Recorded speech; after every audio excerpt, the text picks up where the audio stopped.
During World War I, 1914 to 1918, although France had made great achievements in the field of artillery, they also experienced the power of German cannons.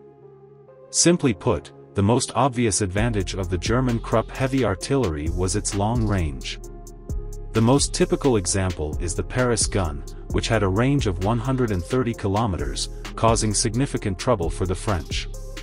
In March 1918, France launched the TLP plan, ultra-long-range artillery, aiming to develop heavy equipment similar to the German Paris gun.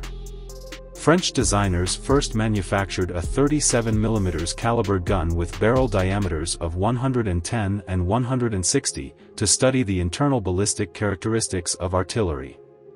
Later that year, they also produced a 145mm gun with a barrel length of 60 times its diameter for testing, which fired projectiles at an initial velocity of 1,170 meters per second. After preliminary testing, the designers had gained some insight.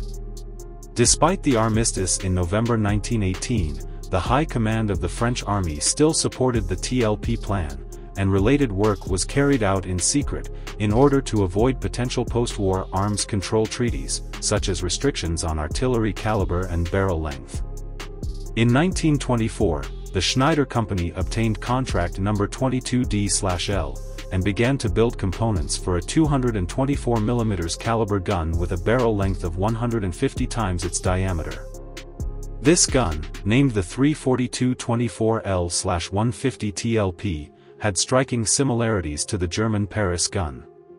The gun was made up of 3 barrel sections, as a single steel column could not be processed into the 30-meter-long barrel.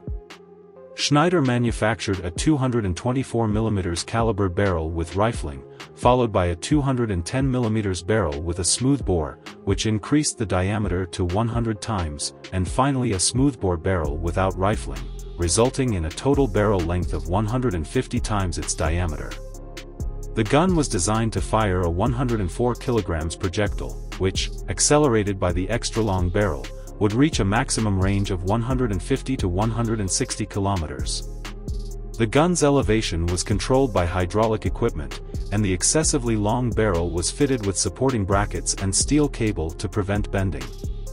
The gun's appearance was somewhat similar to the Paris gun, but could be distinguished by the support frame and steel cables. The gun could be elevated to 50 degrees, and the front smoothbore barrel could be disassembled and assembled to reduce transportation length. When the barrel was lowered to 16.5 degrees, the rear breech could be opened to load the projectile. The first test firing took place in March 1929, using a 150 kg projectile, with a range of 71,000 to 107,000 meters. The results were not ideal, so a few months later, a new 142 kg projectile was tested, increasing the range to 127,800 meters. In 1931, another test was conducted with a 146 kg projectile, which was fired 35 times before the gun was sealed due to severe barrel wear. This gun was the farthest shooting artillery in French history. The French temporarily abandoned this ultra-long-range gun, mainly due to its poor combat performance, high cost, limited firing capability, and poor accuracy, which did not justify its use compared to dropping bombs from a bomber. The gun components were stored for several years and destroyed by the French during the Battle of France in 1940, to prevent them from falling into German hands.